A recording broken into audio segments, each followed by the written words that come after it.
money making Big Sosa, OG Veli Sosa, crack, Mr. 500, whatever you want to call it. I just jumped out of the pool with dirty glove bastard. You. Catch me in a kid on Beach Street, running traffic like what you talking about? I'm living a good life. All right, so we got the one and only Veli Sosa jumping back off the porch with us, man, for the second time, man. Man, what's up, my brother? I'm feeling good, man. Welcome back, bro. How you feeling today, man? I'm blessed. I woke up. No, absolutely, man. I woke up feeling good. Yeah, man. So, first interview was over 5 years ago. It doesn't even seem like that long ago, Time man. fly, man. Time Time moving, bro. man. Yeah. And we were just talking off camera about like the feedback that we got from that interview too, man. Like so many people were tapped in, loving the interview, loving your insights and everything too, man. I love them for tuning in. For sure, man. And, you got this reputation being one of the realest here in Atlanta, man. Like what would you say is like your key to having that type of reputation, man? It's just how we're raised. It's just about you respect people. You know what I mean? You don't step on toes, you know what I mean? Then when something wrong or right, family members or not, when you're wrong, you're wrong. When you're right, you're right. You might be wrong right here at this particular moment, but I'm with you. But after we get where we're going, I'm gonna be on your ass, you know what I mean? Just being real. You know what I mean? I even to my kids and to my grandkids, they can be wrong, man, that's wrong. Like, no, you don't do that. Like, treat them how you want to be treated. You know what I mean? It's all about just respecting people and treat for how you want to be treated. And just standing on what you believe in. Like, if you grow up with codes, morals, and ethics, you born with them, they were talking to you, you take that to the grave. Nah, that's real, man. You don't switch up. You know what I mean? No matter what, the money, the ups or downs, or whatever, you stay you. Like, for one, you got to be true to yourself anyway. Period. And who taught you that game, like coming up? Was it your pops? Was it your uncles? Was it your moms? It was like, really, it really come from my mom and my grandma. Okay. And like me, certain older guys like in the neighborhood who I watch. You know what I mean? They always pull me to the side when I was younger and just tell me stuff, you know what I'm saying? Cause they just, certain kids, like older people see something in them and know like, he can be one of them one, you know what I'm saying? Just being real. You feel like they always saw that in you then? Yeah, because like growing up, I was popular in my neighborhood. Like even in school, like I was just popular, just me being me. Then I played sports too. Okay. And you grew up in Edgewood, right? Yeah, Edgewood. Okay. Yeah, because I don't think we really tapped into like your upbringing during our first interview, man. Could you just kind of talk about your upbringing? Like what was you in? Obviously you just said you was in sports and all that, but like what type of kid were you coming up, man? Shit, I was a good kid. I was bad a little bit too. All children gonna be bad, but like I was one of them kids that like people, like my homeboys and stuff, who I grew up with, they mama and family and stuff like love me. Like I was one of them kids in the neighborhood, like, I mean, like I see folk, mama, I'm helping take out their trash. I'm always speaking, hey, Miss Sosa, hey, Miss Sosa. We can be doing some bad, cussing, but if I see a grown person, so they always never saw me. Older parents, other people's parents, they never really saw me do too much. Even I got older, they probably heard stories, but they never saw it for themselves. I mean, it just was like a myth. Yeah. Type. And were you the type that was like hanging with the older crowd when Always, you were younger? Yeah, okay. always. See, like everybody, like for us duct tape, I was still duct tape. All them younger than me. Like Allie, Black, all them, Trouble, all them. Like Trouble, like 12 years younger than me. Allie, like probably 7, Okay. like 6. Like 6, Black like 3 years younger than me. B Green was like 5, 6 years younger. So everybody was like younger than me. All the way down to like my dude, S6, Pesci. Everybody, like, that was all the label. KK, Dada, like, go on, the list go on. Everybody was way younger than me. So it was like, some of them, I was like, they OG, like Allen Truck School, and them, like, you gotta think about it. That's a big bracket. When a child, you 13, you hang around somebody 19 or 20, you know what I'm saying? Yeah, you can learn a lot at Yeah, that you time, gonna learn too. a lot. You know what I mean? Especially if he done learned a lot already from the guys before him. Yeah. Yeah, I feel like that's, you got to pass down that game, you know what I'm saying? Like, I feel like... You can't hold it. For what for? I mean, it pass down to you, pass it down to the next. Yep.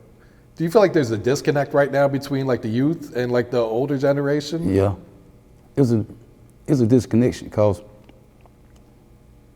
the youth, you know, I miss with the youngest, but they really think they know more than we know. How? That's just like me think I knew more than my mama. Nah, for She real. was here before me. Like she always tried to tell me when I was little, like what old people tell you, you can't pull the wool over their eyes. If they be trying to pull the wool over our eyes, then like the older generation, like some of the, like majority of the older cats, the OG, they don't got time, they don't want to deal with it. Like, well, y'all crazy. But we was crazy like that too. Absolutely. But we was crazy in a right way to be crazy. They just stupid crazy. Nah, I mean, should I say they stupid crazy? Cause they just do, like, you growing up in the street, you gonna be around crime. Nah, I mean, you gonna commit crime. But the crimes they commit, it's like senseless. It's like, it's crime way before the money. Us, it was money. Then if a crime came. Yeah. We ain't want no crime because we know it costs money. You can have all the money in the world, but a certain crime, you can't beat this case. You know what I'm saying? When we seeing this with like rappers right now, they 15, 30 million, 50 million up for catching certain cases where the money can't, you gotta spend this money to fight it, and you still might lose, you know what I mean? And they don't get it. Them folks don't care nothing about hiring you. Them folks gonna hire you. Them folks getting that hockey jersey numbers. Oh, absolutely. Yeah, they don't care about, they gonna go on back, you know, their regular day. The judge gonna sentence you, hit the gavel, and go home and eat. The person, the state, the DA, she gonna offer 70 years of life sentence. And they find you guilty, she go home back to eat. Your lawyer, I'm sorry, he going back to his family too. Yeah, he's on to the next Yeah, one. you on to the next case, for real. Yep. And they'll swap you out in a minute. Shit, crazy. Yeah. What type of role do you feel like social media plays in all this with the youth and everything? Social media is good for getting exposure for the ones who can't, like, like they ain't got money to pay. Like I'm saying, like they doing all the YouTube and the Twitch and streaming, and like down, like, you know, to the music, and, you know, acting and everything. So again, I like that part of it, but on the flip side of it, I don't like social media because it make a person more than what they really is. Well, not everybody, but majority is they ain't what they is on social media. For as they financial status, to they reputation, or just period as a person. You know what I mean? So yeah, because you can perceive to be whoever or whatever you want to be. And folks buy into that, and not even knowing he ain't like that, she ain't like that. You know what I mean? But you following the wrong person. Like for us, you trying to imitate or want to be like or look up to, you know what I mean? So it's an upside and a downside to it.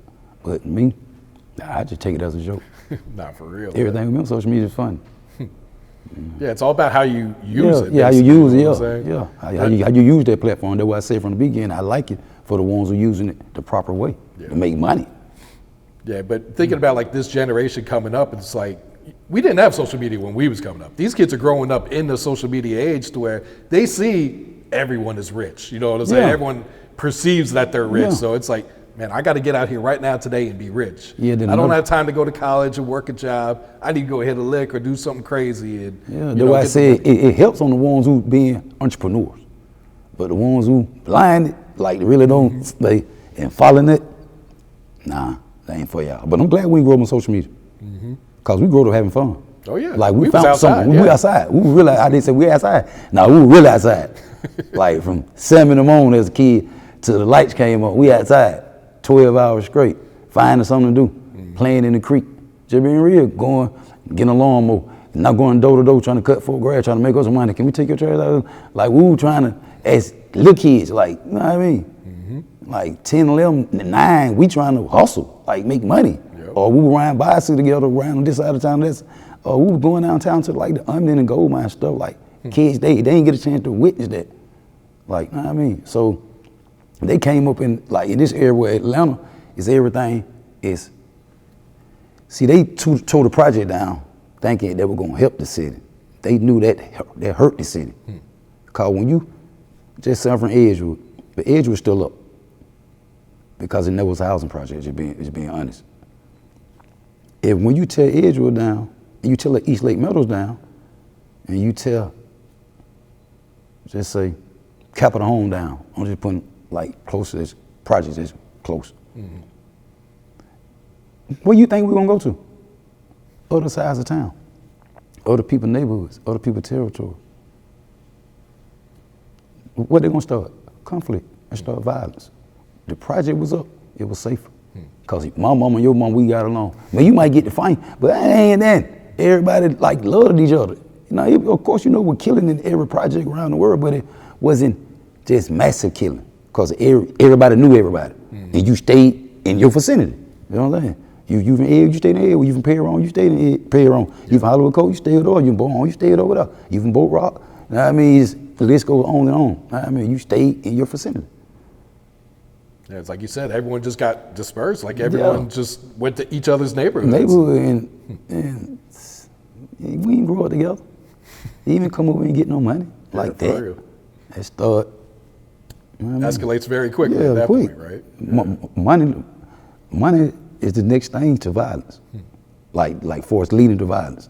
Like, you know, like a person. I don't like you. I don't know you. I mean, you don't like me, but he don't know me. I got $5,000 kills those. That's money led to violence. Man, ain't never met me a day in their life. You know what I'm saying? So when money comes into play, violence comes into play. No, absolutely, man. Like, for real. When would you say you jumped off the porch? How old were you at the time? Like literally jumped off the porch. It could, no. I'm saying be like literally like jumped off the porch. Like I grew up around it. I saw it in my household. I seen, you know, just I'm from the cocaine area. Just be honest, off camera and on camera. Like I'm from that. Everybody, if you growed up in the hoods, you saw it firsthand. It wasn't nowhere around you couldn't see it. So like my father and them come from hustling. Like my whole side of the family, uncles, all them gallbladders, so they were hustlers. So I was born into that. My grandma was a hustler. On my mother's side, like even my mother was a hustler. So. Were they trying to push you to a different path though, like you said, with the sports and all that? No, I wasn't pushed into the game. Like they kept me away from it. Like I had older cousins who were like kingpins. They no. I had younger cousins, they was already in like 12, 13, hustling. Like really hustling. Wasn't no school no more. Like so my cousin, they went, nah, you go play sports. Like I was pretty good in sport, like all around. Were you getting recruited for like college and all that too? I ain't make it that far. I ain't make it that far out of high school, cause like 16. Oh, for real? Well, 16, my grandma passed. So, and she was like big mama. My grandma was like a mother to me too, outside of my mother. Then my mom, she was like dipping, dabbing in the streets. So I had 2 younger siblings. What else I'm gonna do? I gotta take care of them. Like you had to step up at a young age. Yeah, right? I was a grown man at like 16 already. Shoot. Like little grown man, doing everything. I'm hanging with dudes twice my age and everything. You had to go sit down at one point too, right? You had to sit down 2 times. 2 times? Yeah. How long? It was like back to back. Oh shit. It was like it wasn't long because what I got the charges, what I got sentenced for. I went to prison for probation violation. I beat my cases, but they revoked my probation before I got a chance to beat the cases. Isn't that crazy? Yeah. So by probation is it's like a small charge for us, like in the system when you get graded for us, like the point spread or the grade sheet. So I score. Then they also go by your high school education, your first conviction, all that. So, you know, you can score excellent, poor, good, what's the name, bad. So I scored good. So I had 2 years.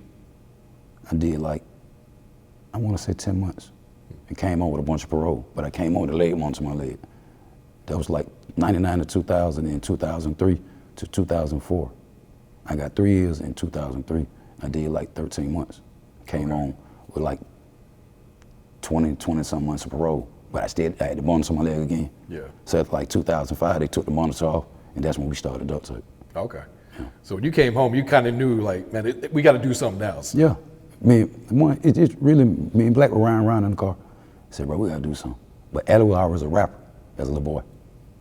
He was already been on tapes and stuff when he was probably like 15, 16. Like, man, I wanna say Cool. Shout out Mr. Cool too. Yeah.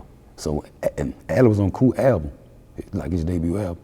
So Allie already knew how to rap, so we just knew we had to come up with something. And Allie was in prison. We was in prison together in 04. The same prison? Nah, different prison. Okay. We was in I was locked up already in 2003, getting ready to get sentenced. I mean, I already been sentenced. Allie and them, they had a spot. We had a spot, but I was already locked up. The spot got busted. Allie and another one of my dudes got locked up, and Black. Allie and them, they took the charge, saying they was already on the run for other cases. They took the charge and Black got freed and just stayed out. And me and Allie was in prison, like around the same time. I just came on 04, he came on 05. And you guys had a hell of a run, man. Yeah. Like, looking back, what do you feel like is DTE's legacy? Edgewood. Just the end of the day, Edgewood. Like, that's what it stands for, at the end of the day. That's where we discovered it. That's where it was seeded, and that's where it grew from. And you guys took this worldwide. Like, there's probably people in, different countries screaming Edgewood that never been there. Never been there. Don't even know anything about it. Don't even know what it look like. They want to represent it. Yeah, they know what it look like from videos, but yeah. You know what I mean? How does that make you feel to take it worldwide like that? It feel great though, bro. Because we took some and made it big. You know what I'm saying? Like, all of from the hood, like the project. You know what I mean? So for us to take something out the project, out the dirt, and turn it into diamonds, it felt great. Yeah. The other day was Trouble's birthday, man. Yep, Tuesday. Yeah. Can you share some stories with Trouble, man? I gotta, man. Because he was always the life of the party. It'll take all night, man. It gets crazy. Because I just said that before I came here, I'm sitting at the house, me and my wife, we were talking. I was like, it wasn't never no dull moment with school. Like, never. Don't matter, we on the road, we in the club, we in the studio, we just in the neighborhood. We can be a Ben homeless. So we can be in and sit down and we eat. It just never was no dull moment with him. He gonna be always smiling. School, he can be down and he'll try to, you can be down, but he'll be down too, but he's still trying to uplift you. Just being real. He always had something to say to anybody, stranger, whatever. He wasn't like, he was quick to stop and talk to a fan. He ain't gotta be a fan. He like, if you what's up, trouble, he gonna stop and talk to you like he been knowing you your whole life. I be like, man, come on. He like, he gonna sit there. He gonna chop it with you, for real. Was he always like that as a kid, like very, positive and uplifting and everything too? Yeah. Trouble. How the world so much grown, that's how Trouble was like growing up. He was like, he played sports too. Like, he was in sports, all talent shows and everything. I'm like, that's Trouble. He always was like, ladies always loved him. You know what I mean? Dudes always, Trouble, Mario, you know what I mean? Yeah, his lingo's one of a kind too, man.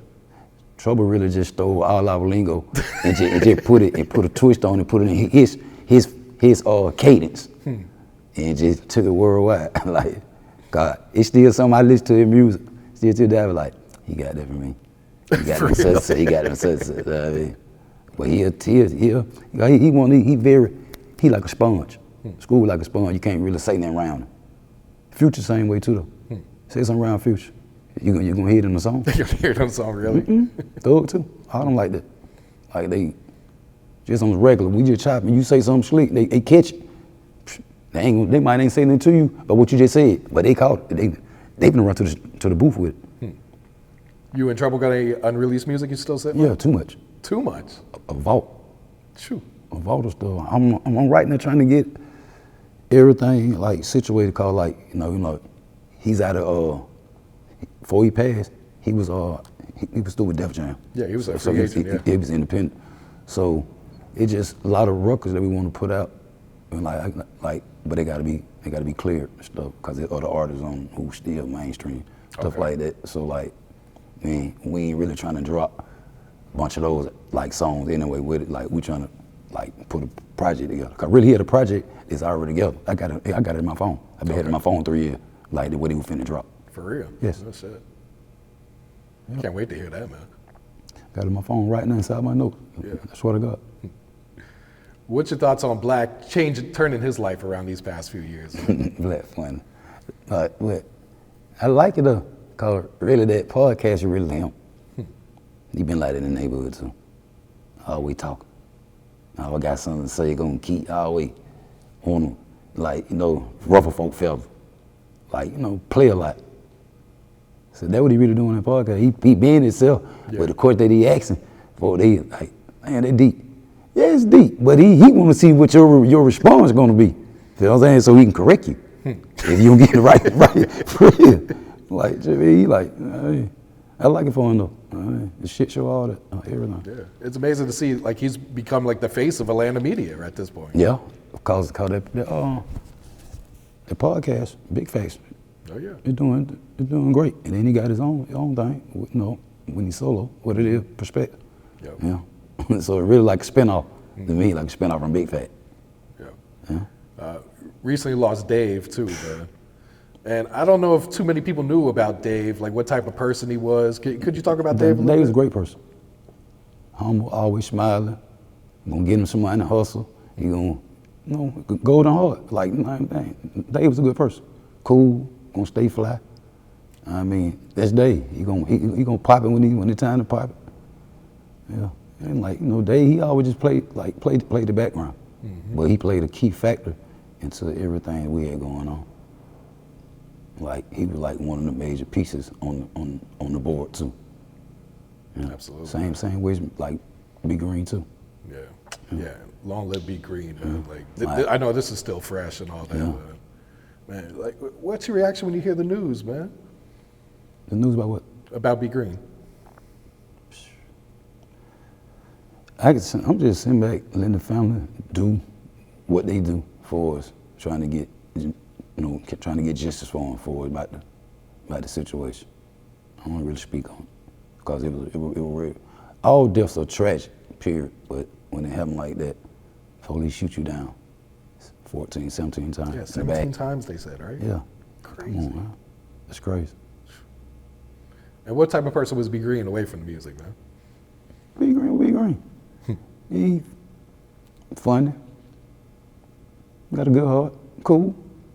B Green and Dave were like similar to me, if you ask me. They acted the same. Except when B Green get on that oil. He get on that oil, he ain't nothing to play with. He crazy. He a madman. For real. What? B Green is a madman. Loving, but you gotta live him. Like, you know what you're dealing with, you know what I'm saying? Like, you know what I mean? Outside of that, great person. He gonna help anybody, you know what I mean? He can give him, you know what I mean?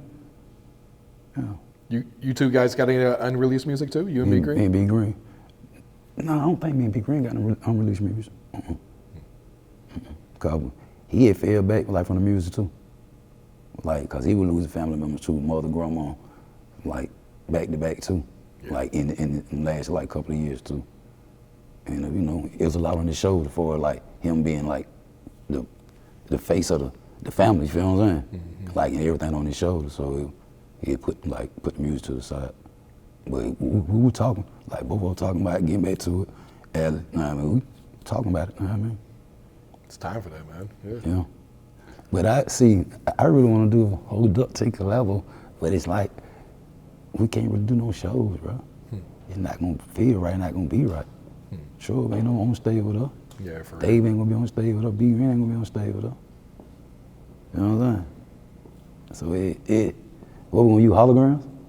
Just being real, but I don't like that hologram shit. me neither. I'm just saying, like, that's the closest thing we were gonna do. It's all of us on stage together.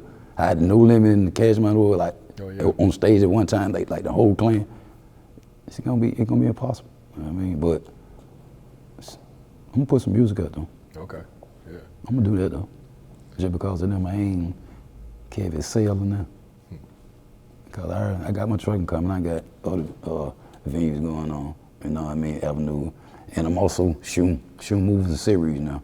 Matter of fact, Welcome to the A, finna drop on 2, starring my boy Good Shooter, my boy Jamal Woodland,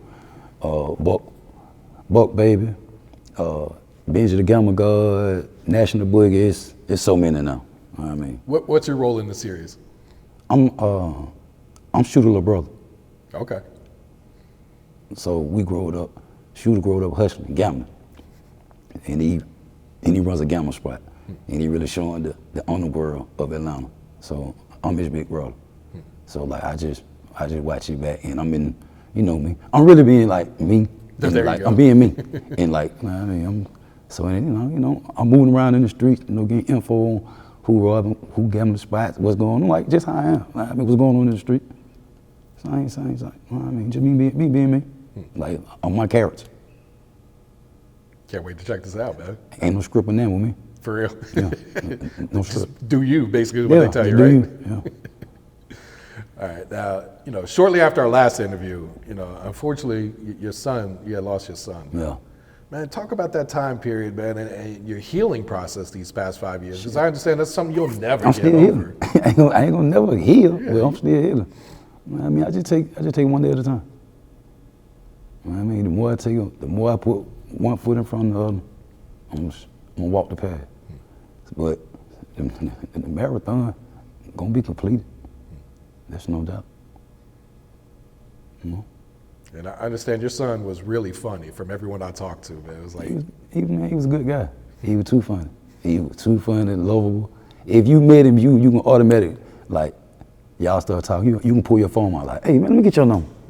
Like that. He want a person like, man, I need your number. He gonna get him some money, he love gambling. You know what I mean? Take care of kids, like very giving. Give anybody, like, you know what I mean? If you need the shirt off, I'm all the way back, he gonna give it to you. But I don't give you my shirt and you go around the corner and throw it on the ground. That's how he was, like, he gonna check you back. You know what I mean? But other than that, humble, just genuine, like too genuine. And he was your oldest, right? Yeah, he my older kid. Did your life change right away, like as soon as he was born, or even your perspective on life at the time? Yeah, somewhat. Cause me and Sosa like 19 years apart. So he born in, I think I was finna be 21. Matter of fact, I was 20. When he was born, I was in the county. Oh shit. Probation violation. For real. I think I got out like a month after Sosa was born. You remember the first time seeing him then in person? Yeah, that's the first day I got out. I looked straight at him like, yeah, that me. Even my mama had already said on the phone like, that's your twin. Like, boy, he you. Like, he you. And I know you got a couple daughters, right? I got 3 daughters. 3 daughters, Yeah. okay. So what has being a father taught you about life over the years, huh? I got another son too though. Okay. He in prison. He got like 2 more years. Yeah. Love you, boy. Re-up. You on the way free, nigga. But fatherhood is special, bro. I got grandkids too though. I got 3 grandkids. Yeah, Sosa had a kid, right? Yeah, Sosa got 2 children. Oh, yeah, 2. Okay. Daughter 10, son 5, and I got another grandson by my older daughter. He 4. That my little road dog. Yeah. Like, yeah, he too bad. Like, he just, I just let him be bad. Everybody, they be getting him, like, my mom and my wife, they be getting on him. I like, man, leave him alone. Man. He'll grow out of it, right? Sosa little boy chill though, he just like Sosa. He just cool, laid back, he don't say much. He gonna talk when he want to talk. The other one, he gonna pop out me to death. Pop out there. Yeah, but being a father taught me a lot though. Cause growing up, you know what I mean? My dad gone when I was about 8. So I ain't had no, like I grew up with a stepdad, but my stepdad, he was from the street too. So my stepdad, he was back and forth from prison. You know what I mean? Before he came on and got it right. So they were like, so really between like the age of like 9 to 19, it wasn't no father figure in my life. You know what I mean? Everything I know came from my mama and grandma, taught me what I learned in the street, like from my OG. So, I mean, by me being able to be a father, I always say I ain't gonna downplay my dad because it wasn't like he wasn't there. You know what I mean? I knew where he was. I used to see him. You know what I mean? Go my time. We see each other. I mean, it like when my mom split, they just split. Like she didn't ask him for nothing, never threatened him with child support, like nothing. You know what I mean? So, like me and my dad, like we ended up start like kicking it, probably like 7 years ago. Oh, really? Yeah, cause my dad had passed like 3 months after my son did. So we were just kicking it. Then it's so crazy. Right before my son passed, my dad had just seen my son for the first time in 24 years. Damn. Yeah. He had never saw none of my children. Cause he wasn't in Atlanta no more. He had been moved back to the country, take care of his parents and stuff before they passed away. Okay. So he would left all the land and everything, and so he had, you know what I mean, that's where he stayed at. And who initiated like rebuilding that relationship? Was it you or was it him? I always talk to my dad through the years. We always talk. Then I got a younger sister.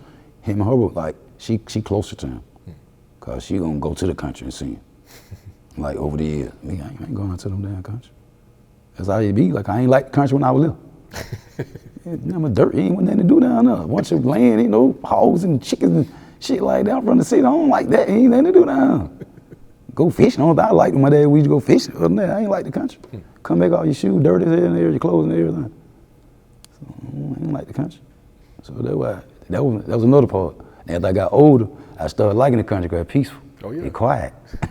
I started going out to my dad out like during the weekend sometimes, stay down the weekend with him. You know what I mean? Shit like that. And did you realize you and your pops had a lot of similarities, like a lot in common too? I look just like this nigga. Well, besides the look, I tell me, yeah, I look just like this. I act like this nigga. For real. Yeah, I know I do. Call my auntie, my mama, she said every time she see me, boy, you look just like your dad. It's just certain things I'm gonna do or say that he said or did.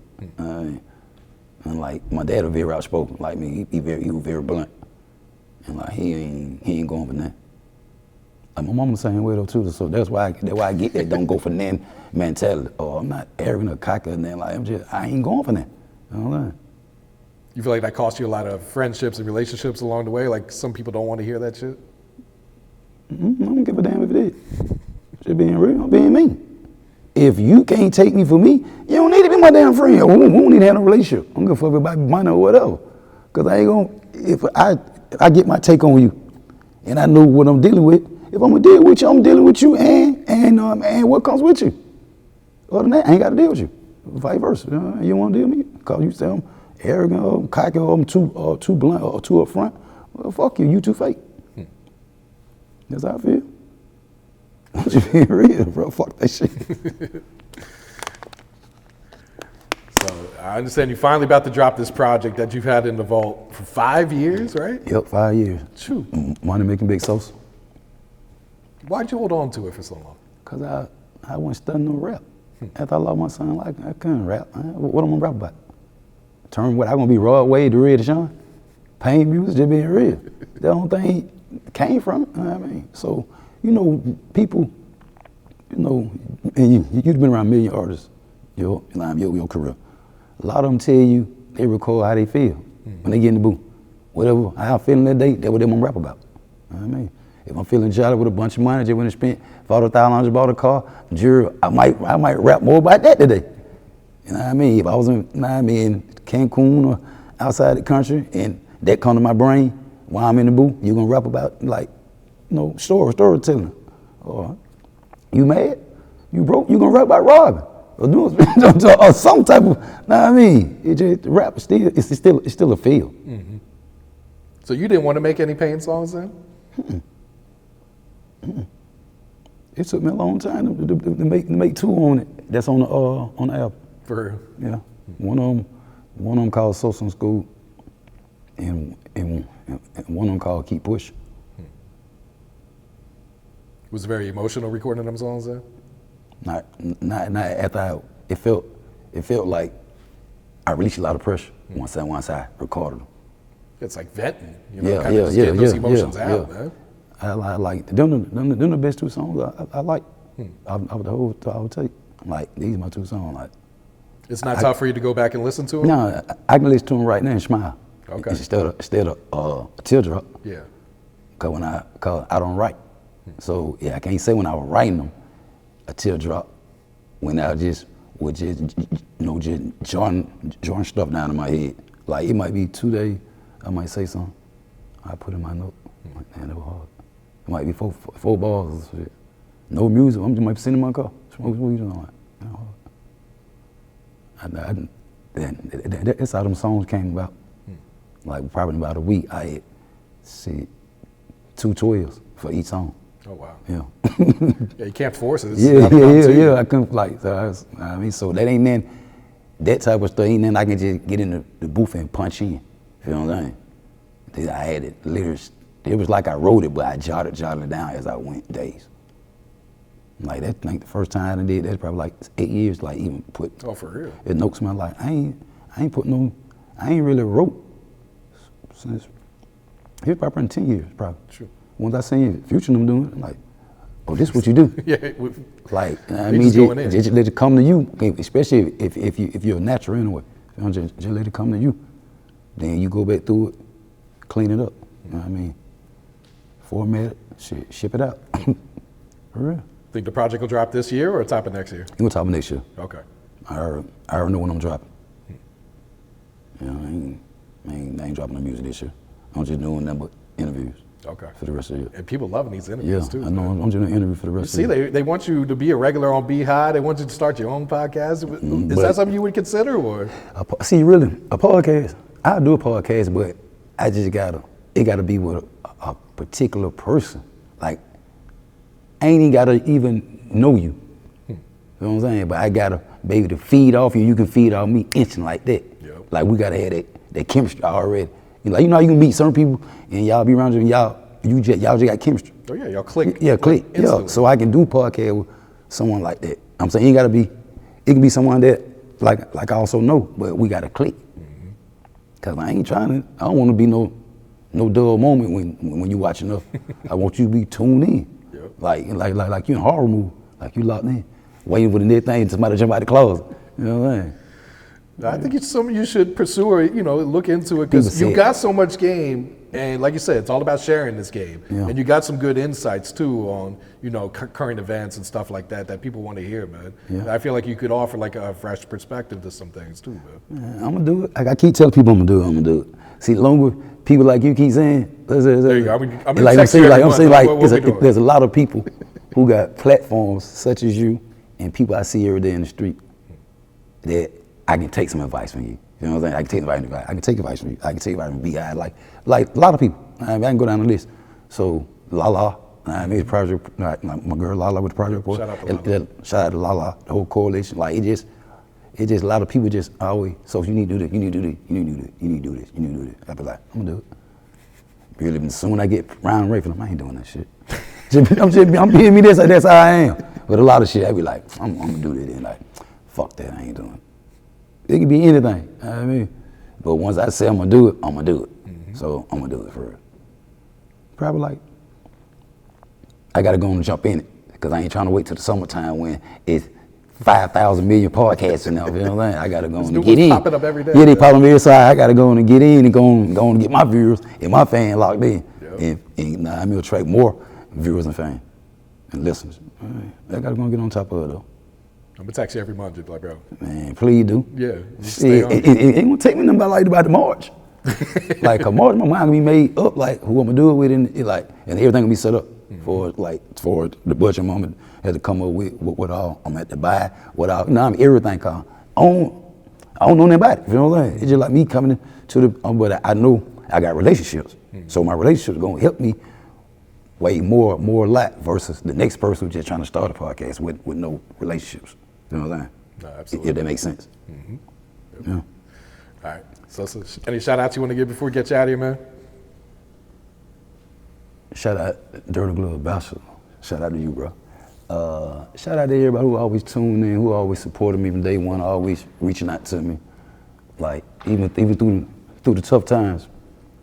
Take my hats off to you. Love y'all. Zone 6. Shout out to Edgewood. Shout out to the 6. Shout out to the whole Atlanta just being real. Shout out to every real around the world, man. Cause being a real in this era, it's hard to be. So if you're real, I take my hats off to you. Catch me in a kid on Beach Street, running traffic like, fuck what you talking about, nigga. I'm living a good life. Push the cocaine,